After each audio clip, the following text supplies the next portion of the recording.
As Tom Friedman points out in his new book, The World is Flat, over the last decade or so.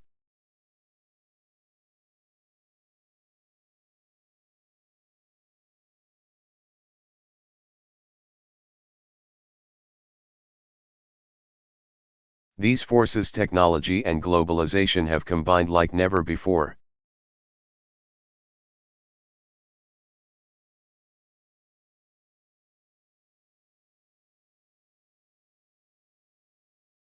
So that while most of us have been paying attention to how much easier technology has made our own lives,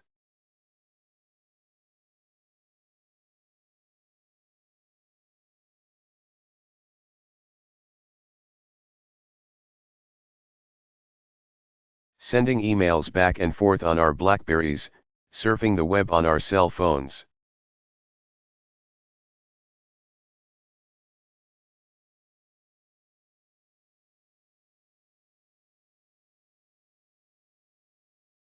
instant messaging with friends across the world, a quiet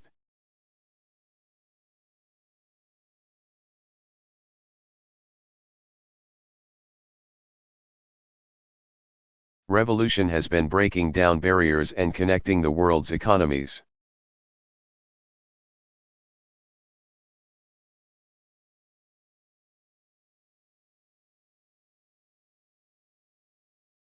Now business not only has the ability to move jobs wherever there's a factory,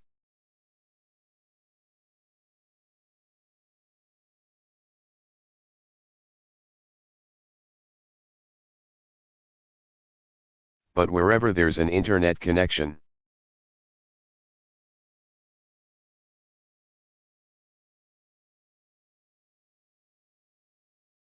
Countries like India and China realized this.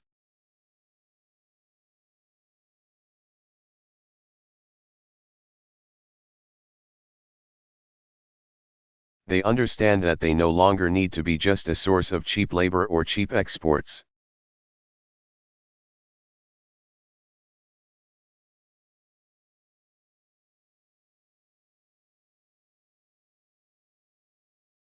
They can compete with us on a global scale.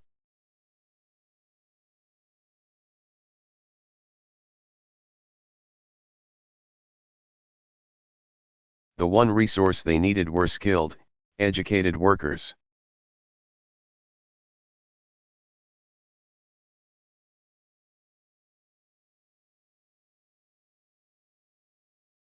So they started schooling their kids earlier, longer, with a greater emphasis on math and science and technology.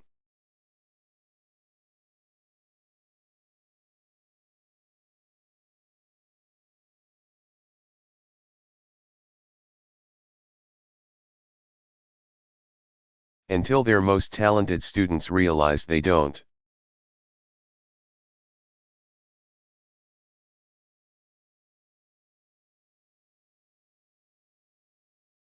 have to come to America to have a decent life. They can stay right where they are.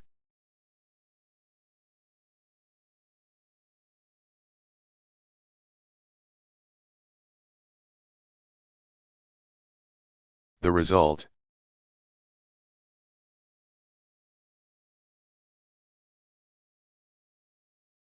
China is graduating 4 times the number of engineers that the United States is graduating.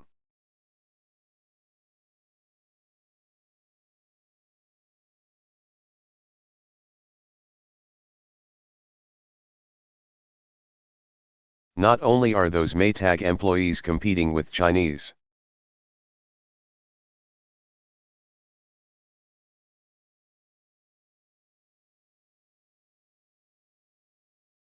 and Indian and Indonesian and Mexican workers, you are too.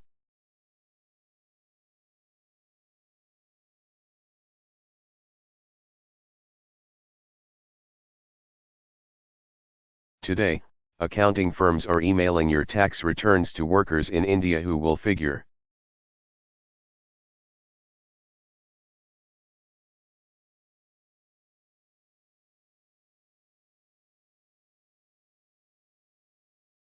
them out and send them back to you as fast as any worker in Illinois or Indiana could.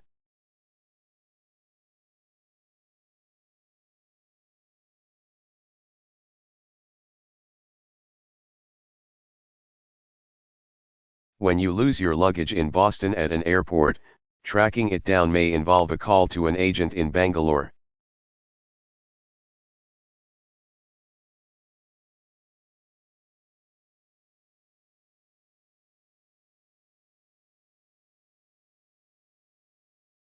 Who will find it by making a phone call to Baltimore?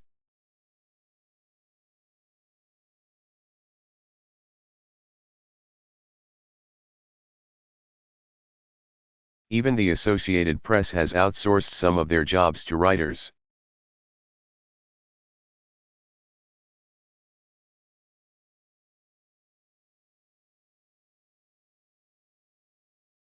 All over the world who can send in a story at a click of a mouse.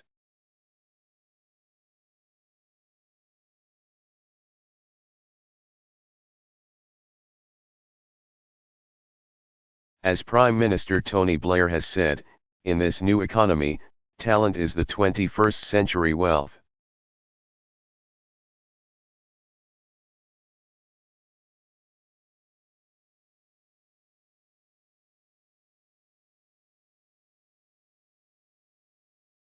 If you've got the skills, you've got the education, and you have the opportunity to upgrade and improve both.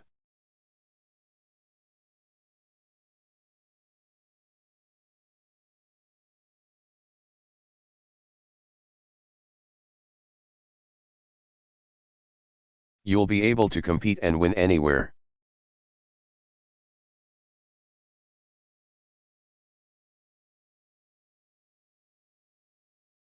If not, the fall will be further and harder than it ever was before.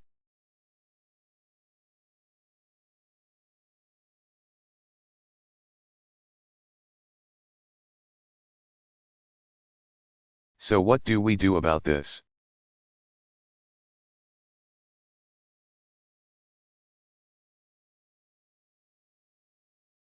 How does America find its way in this new, global economy? What will our place in history be?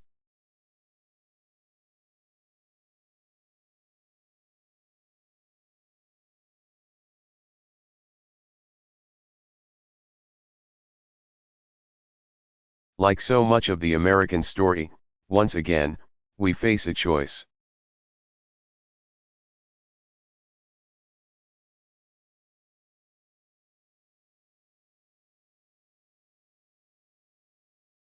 Once again, there are those who believe that there isn't much we can do about this as a nation.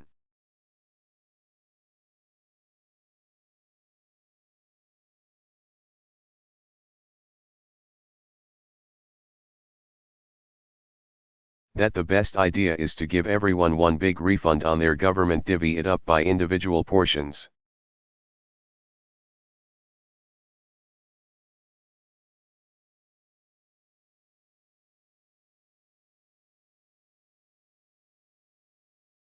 In the form of tax breaks, hand it out, and encourage everyone to use their share to go buy their own health care.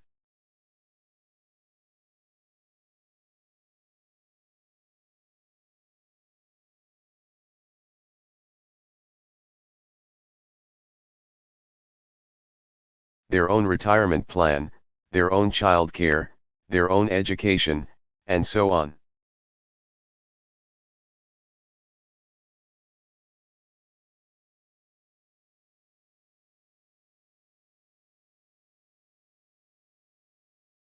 In Washington, they call this the ownership society.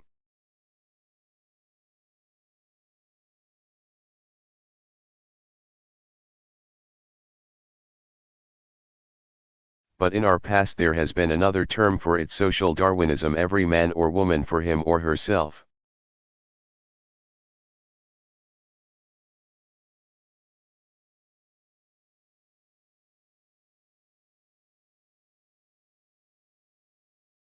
It's a tempting idea, because it doesn't require much thought or ingenuity.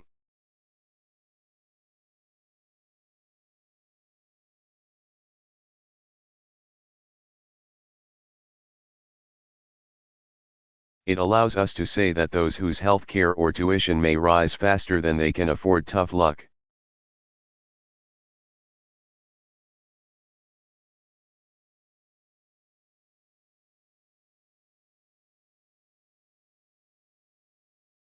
It allows us to say to the Maytag workers who have lost their job, life isn't fair.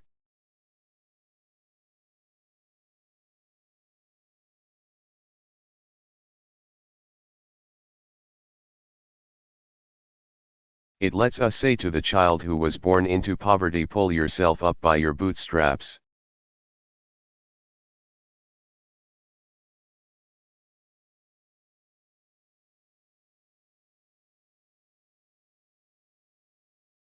And it is especially tempting because each of us believes we will always be the winner in life's lottery.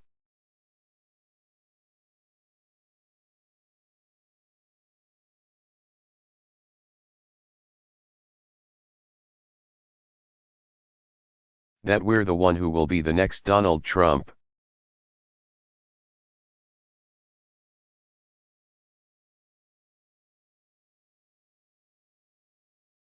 Or at least we won't be the chump who Donald Trump says, "You're fired."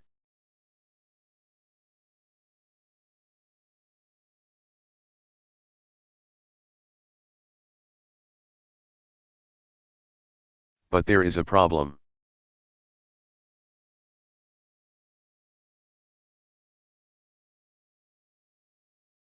It won't work.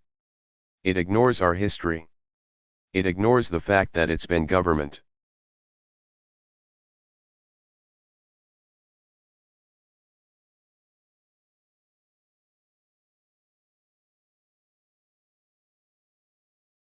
Research and investment that made the railways possible and the internet possible.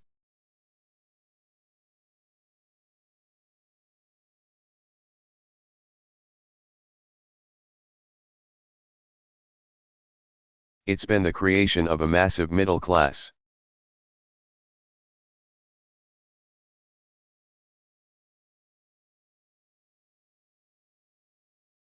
Through decent wages and benefits and public schools that allowed us all to prosper.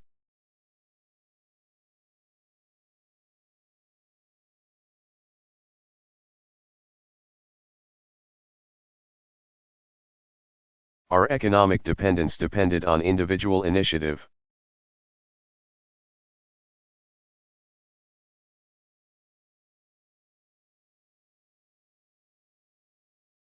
It depended on a belief in the free market.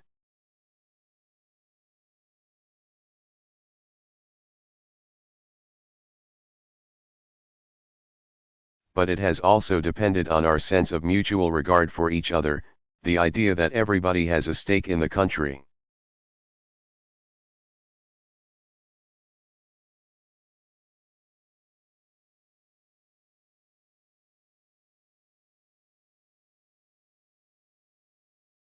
That we're all in it together and everybody's got a shot at opportunity.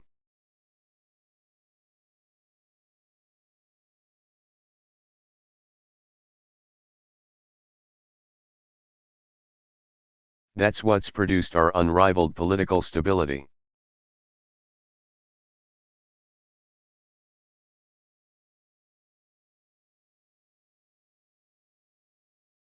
And so if we do nothing in the face of globalization, more people will continue to lose their health care.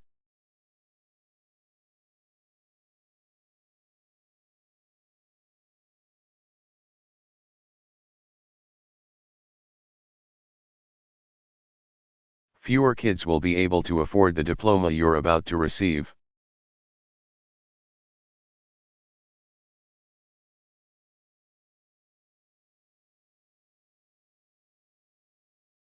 More companies like United Airlines won't be able to provide pensions for their employees.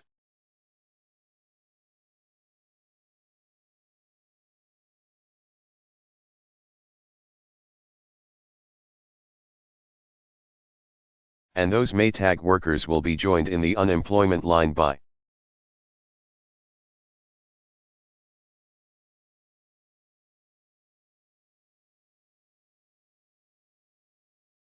any worker whose skills can be bought and sold on the global market.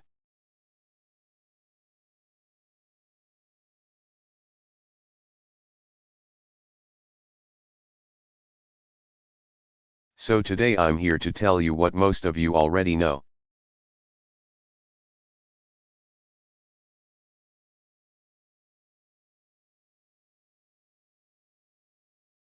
This is not us, the option that I just mentioned. Doing.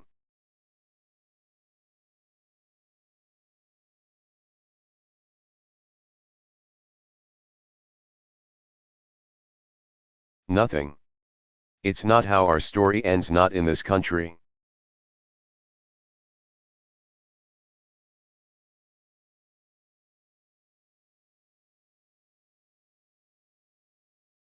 America is a land of big dreamers and big hopes.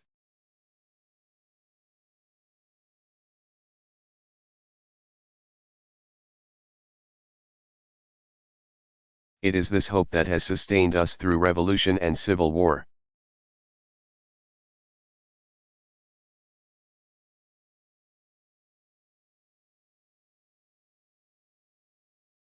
Depression and World War, a struggle for civil and social rights, and the brink of nuclear crisis.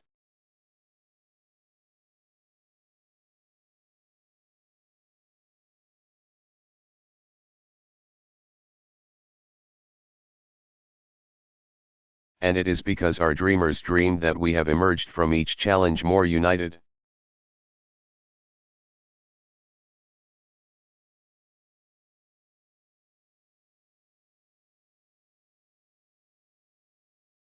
More prosperous, and more admired than before.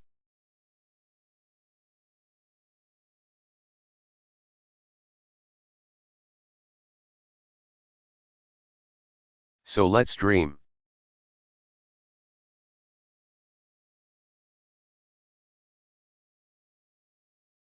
Instead of doing nothing or simply defending 20th century solutions.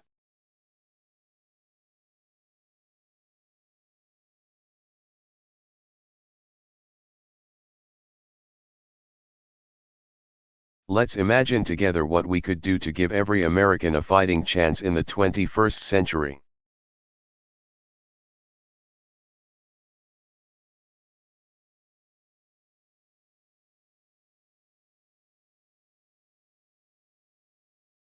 What if we prepared every child in America with the education and skills they need to compete in the new economy?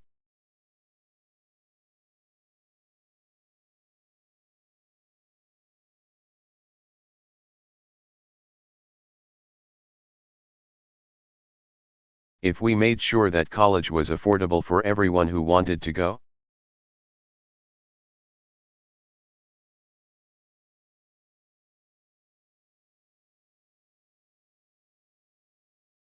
If we walked up to those Maytag workers and we said, your old job is not coming back.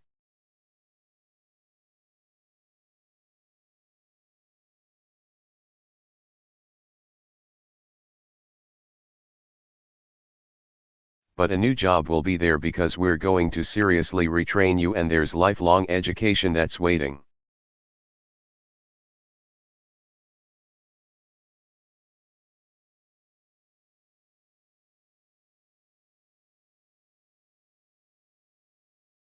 For you, the sorts of opportunities that Knox has created with the Strong Futures Scholarship Program.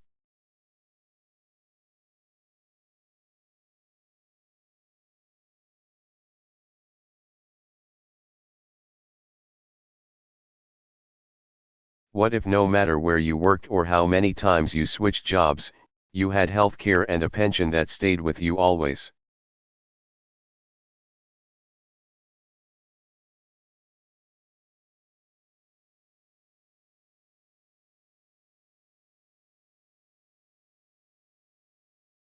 So you all had the flexibility to move to a better job or start a new business.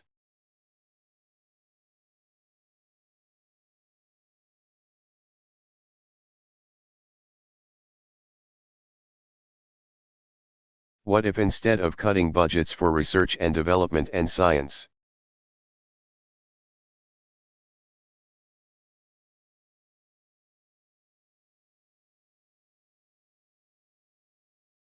we fueled the genius and the innovation that will lead to the new jobs and new industries of the future?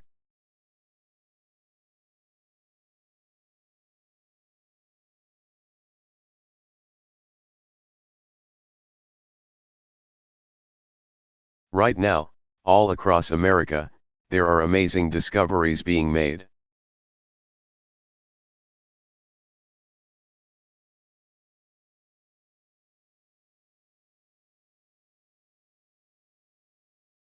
if we supported these discoveries on a national level.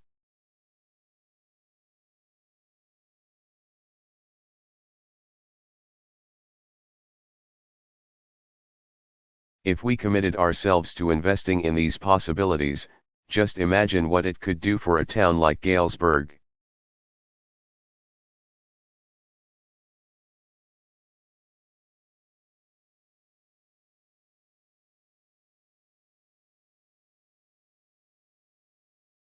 "10 or 20 years down the road.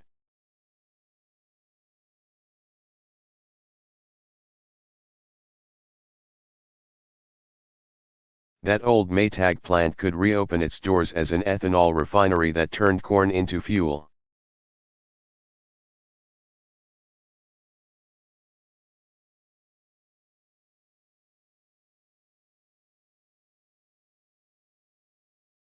Down the street, a biotechnology research lab could open up on the cusp of discovering a cure for cancer.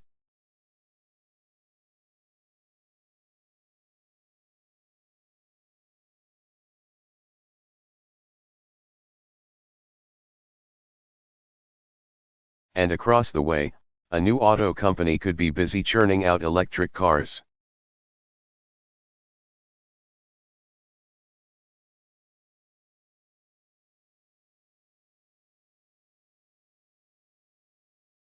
The new jobs created would be filled by American workers trained with new skills and a world-class education.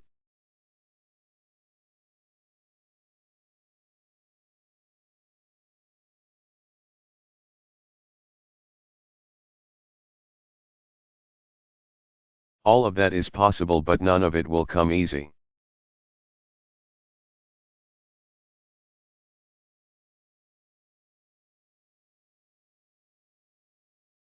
Every one of us is going to have to work more, read more, train more, think more.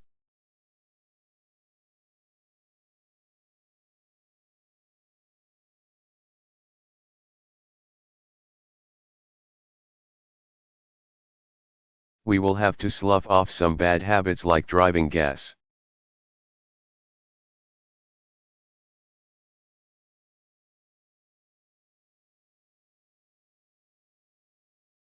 Guzzlers that weaken our economy and feed our enemies abroad.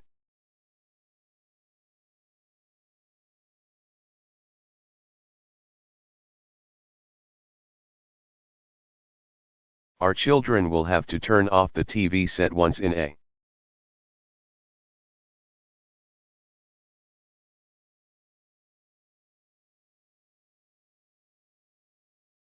while and put away the video games and start hitting the books.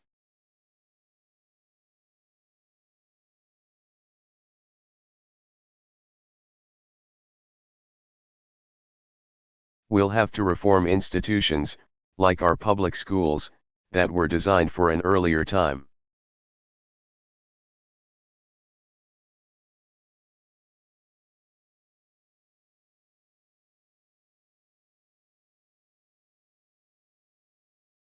Republicans will have to recognize our collective responsibilities.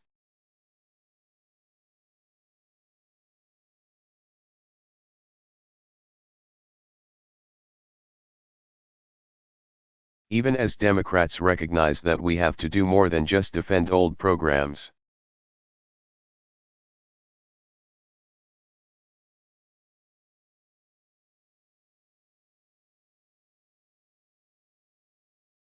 It won't be easy, but it can be done.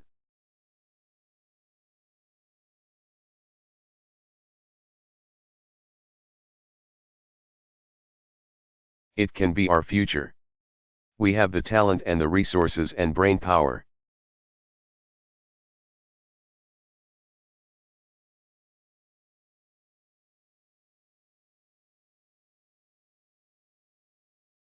But now we need the political will. We need a national commitment.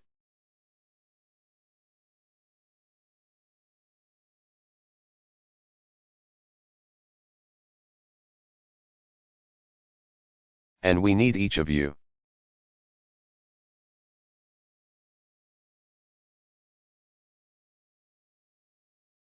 Now, no one can force you to meet these challenges.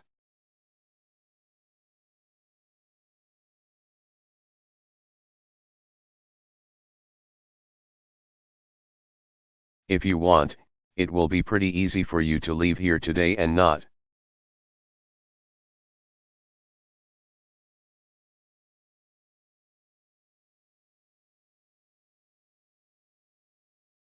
give another thought to towns like Galesburg and the challenges they face.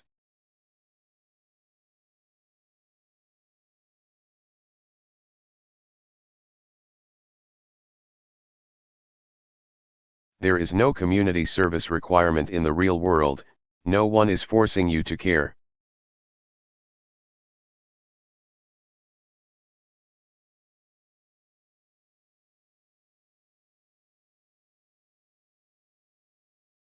You can take your diploma, walk off this stage, and go chasing after the big house, and the nice suits.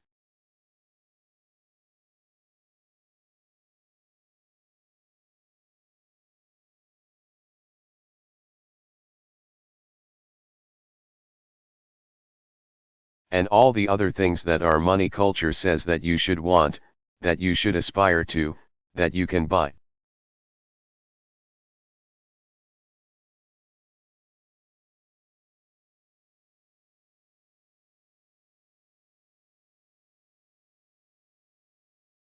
But I hope you don't walk away from the challenge.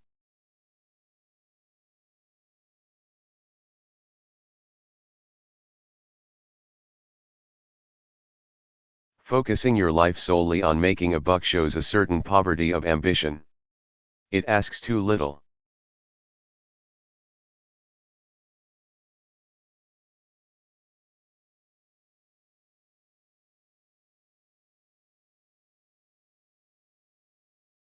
Of yourself. You need to take up the challenges that we face as a nation and make them your own.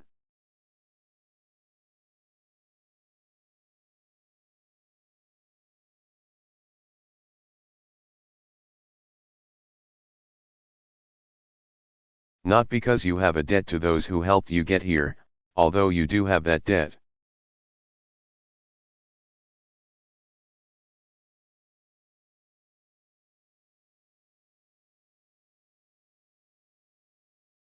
Not because you have an obligation to those who are less fortunate than you.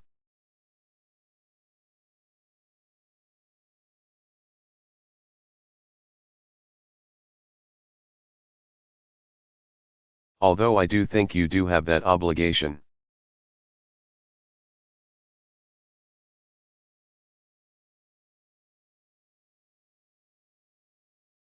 It's primarily because you have an obligation to yourself.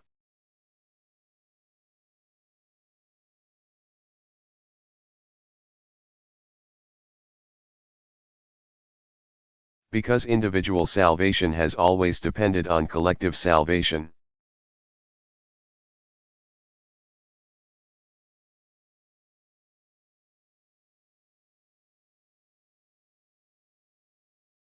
Because it's only when you hitch your wagon to something.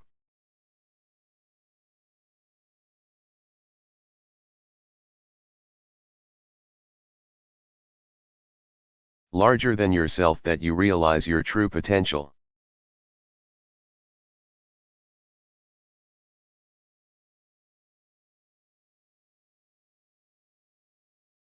And I know that all of you are wondering how you'll do this, the challenges seem so big.